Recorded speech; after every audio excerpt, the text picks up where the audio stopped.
Hi, I'm Dr. Selena Fisk, and welcome to this episode of Make Data Talk. In this podcast, I help you turn your spreadsheets into stories in a way that is practical, accessible, and hopefully a whole lot more useful than your grade 9 maths textbook.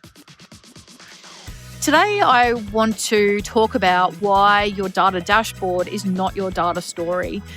Sometimes I hear people confusing the two in, the things that I hear is when they say, I can see the data story in my dashboard, or my data dashboard is telling me a data story. And I just kind of want to unpick that a little bit in this episode and get you thinking about how, your dashboard absolutely helps you tell a data story, but it isn't the actual data story. So for the last decade or so, we know that dashboards and different tech products have kind of been, promoted and sold as the answer to better decision making. We know that tech companies often promise us the world, promise great visuals, innovative products, and, connectivity to a range of different data sets. They can sometimes suggest that they'll build new pages for you, new visuals to suit your context, connect your data sources, and the hope is that all this magical kind of insight is going to follow and it's going to be really clear what to do and how to act. And look, there's an element of truth in some of that, and there's, I reckon, a fair bit of falsehood. And so we're going to kind of talk about, the reality of that today. Because dashboards are not your data story. At best, they're, something that supports your data story. They're an artifact. And at worst, they create the kind of illusion of understanding and that maybe your organization's using data really well, but without the real substance underlying the decision making, it's not really creating that real solid foundation. So this distinction is probably more important than many people realize.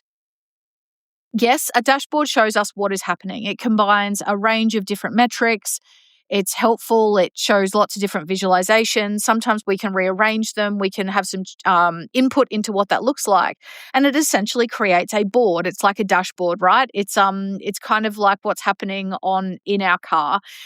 It excels at bringing lots of different types of information together. In the car analogy, we think about revs, fuel consumption rates, engine lights, lane assist, fuel level, speed.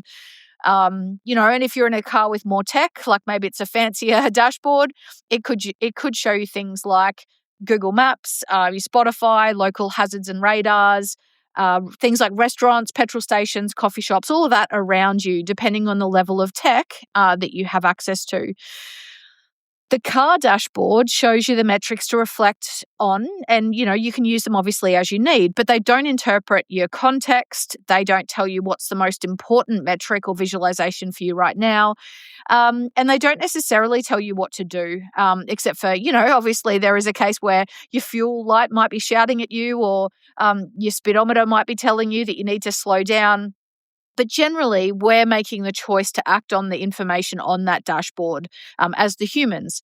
And the flip side, if we go back to the workplace, almost similar expectations are put on the data dashboards in our work, expecting almost leaders to know what they need to do and what to do next.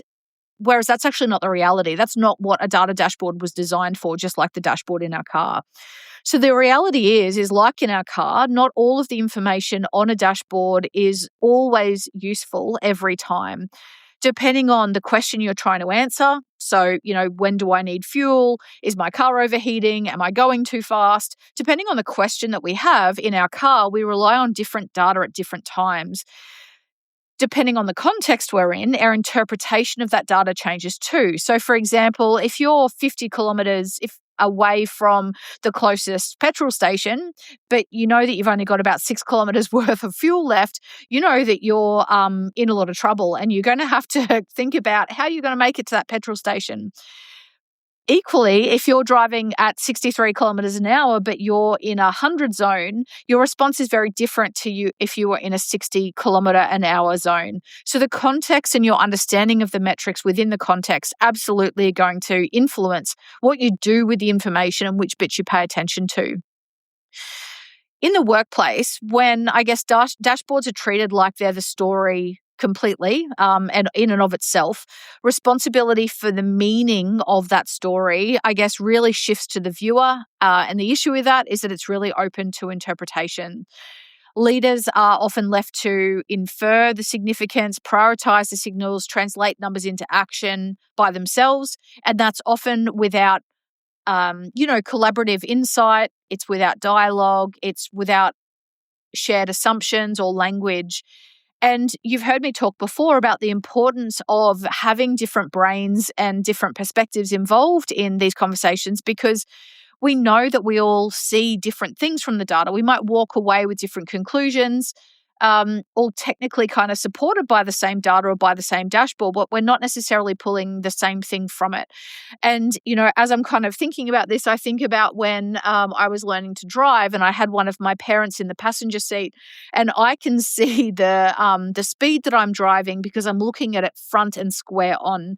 And I remember one of my parents in the passenger seat used to freak out because from their view, it actually looks like I was going much faster and it looked like I was speeding. And that wasn't the case. It was just the angle and the perspective from which they were looking at the same dashboard that I was looking at. And I guess this is obviously what causes problems in our organizations, where data-informed change processes can really stall. One of the things that can happen is, we might think we're responding to the data and being more data informed by adding more dashboards, more metrics, more filters, adding more connectivity. I guess almost assuming or believing that greater visibility is going to lead to greater clarity.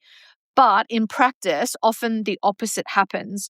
We know that with more dashboards, more metrics, more connectivity, as much as there can be good things and good aspects of that, what we also know is that our cognitive load increases, our confidence can decrease, and decision-making can slow down because we spend more time trying to navigate the information and work out what should be paid attention to and what's more important than actually doing the thinking with it. We know our problem is not a lack of data. It's actually how do we choose and carefully select and curate the data to create the narrative to lead the change. We know that a data story is never going to be a polished presentation or a single clever visual. It's a disciplined way of connecting all of the data to decisions in a really clear framework. It frames the question that's being asked. It clarifies maybe what success looks like. It explains how the data should inform judgment and next steps. But really crucially, what a data story does is it acknowledges uncertainty rather than pretending it doesn't exist, and it asks some of those tough questions. Obviously, a dashboard in itself doesn't do that. It's designed deliberately for breadth, not depth.